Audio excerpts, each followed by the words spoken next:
Howdy and welcome back to another thing of Idleon content. This time I will be going over the breeding skill that is brought to you by World 4. If you haven't already, to get into World 4 you must beat the World 3 boss to have him drop the gem. He'll drop it guaranteed every kill, just like every other boss in every other world that you will face.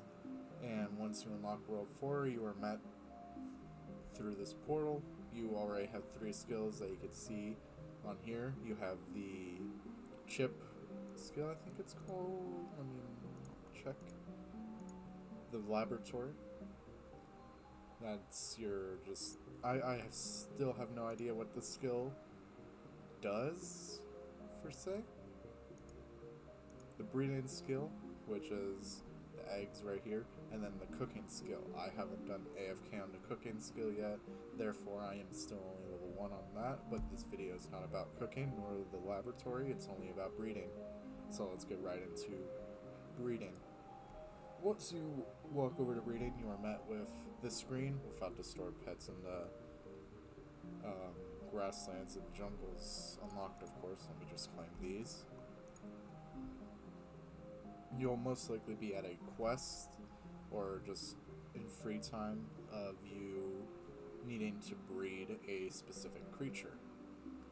I can't breed currently as it takes 27 minutes for my next egg so I can breed. However, you will always start out with the green mushroom. This will be your base fighter. And to see what he does, you can go over to the database tab. As you can see, I have a green mushroom in here. The higher level you are in breeding, the more powerful creatures you'll get, such as this 25 combat green mushroom. At base, for level 1, you'll get anywhere from level 1 to 5, or power 1 to 5, I think. But if you want to see the special skills that the mushroom has, you go over to genetics. For him, he is a fighter. His combat ability, he throws a rusty sword, which deals 200% damage. And when in combat, all pets on the team deal 1.1 times more damage. This is extremely useful for the very beginning stages and even most likely later on, debating on what kind of strategy you run. The special tabs, generally just for shinies that you get. I have yet to get a shiny, therefore I will not have any passives. As you can see, I can scroll all the way down, and you can see right up here I have 0 out of the 87 pets. The upgrade screen, if you don't have any of these upgrades selected, you'll be met with the no upgrade selected, tap and upgrade above, but also as a reward for reading this, I'll let you know that upgrading this nothing bonus actually boosts your XP gain for the breeding skill. Your skill XP bar will be right down here. When you breed, you'll gain XP, and I think when you complete fights, you may gain XP. I am not too sure. Now, the first upgrade is called genetic splicing. It unlocks the first breeding multiplier, gene boosting, while genes are found while fighting, with the DNA splicer tool purchased at the town shop.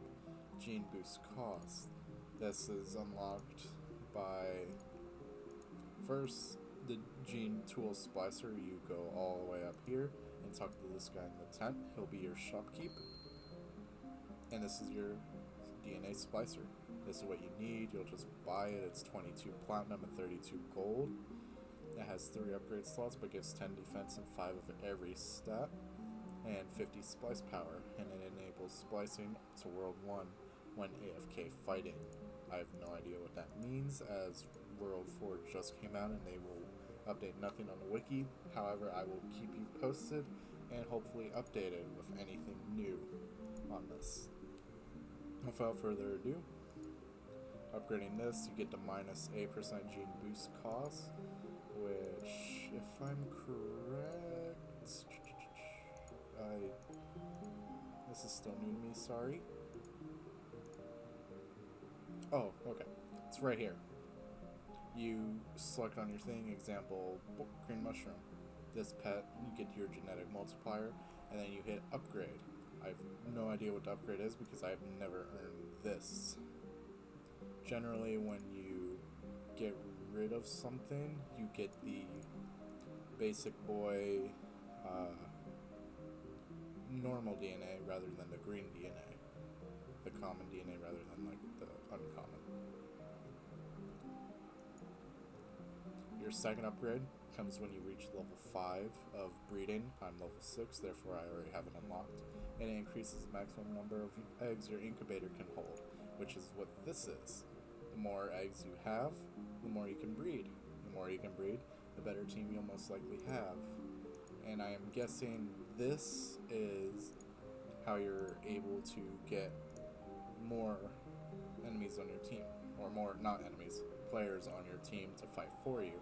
Like example, you can only have 2 people right here, but if you get this and upgrade it, which requires first breeding level 15 and whatever the cost will be for it, you should be able to unlock more creatures to have fight for you on a specific map. Alright, so without further ado again, I will play me on my first video when the World 4 launch dropped, when I made that video of me fighting the very first world, so you can see how easy it is and how I beat it. Okay.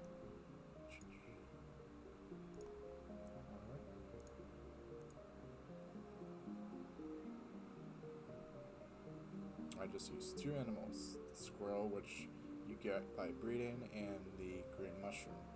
Green mushroom's guaranteed along with the squirrel, and the squirrel heals.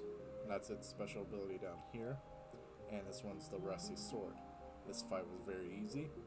Hopefully y'all are able to do it just as easy as I am.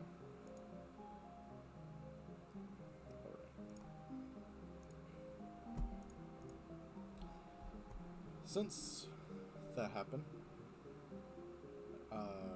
once you beat a level, example, if I were to beat Encroaching Forest right now, which I can't, I don't have enough power for troops, you'll unlock this, which is your foraging. You place your green monsters like the squirrels I used in that first video to fight for me.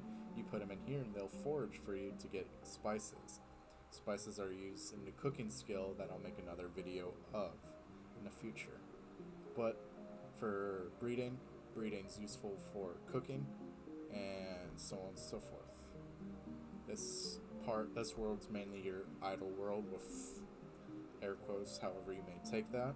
It is a very fun update so far, and many first props to Lava for making the update, but the automation machine that you'll get from construction, which I'll do another video on in the future, because I'm just going to go backwards, and then once World 5 drops and so on and so forth, then I'll do those videos normally. So you'll probably see a little bit of guides dropping in case new players suddenly appear. And with this about concludes the guide. Oh, one more thing actually before the guide's over.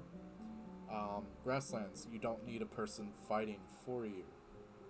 Once you get to the jungle and any higher, to be able to forage in that area, you need to have something with a combat strength of so and so or such and greater to be able to place foraging troops there and actually get your foraging up. Example, once I beat the jungle level, I needed to have a combat creature, which was my fighter and my frog, my green mushroom or frog, with a power of 5 or greater. Since this frog's power is 13, I placed him here, and I just placed 3 beans here so they can forage for me.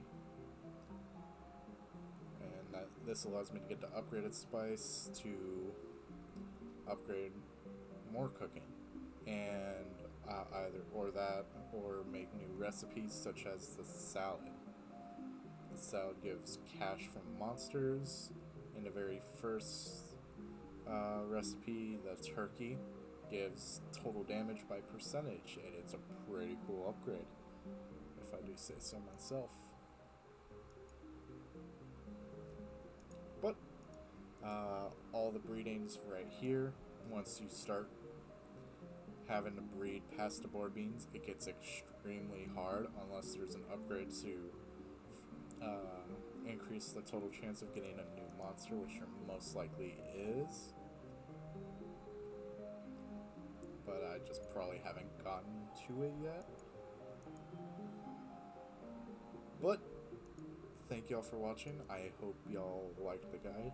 If there's any questions y'all have that I didn't answer in this video, please post in the comments and I will try to figure it out and give y'all an answer as soon as possible.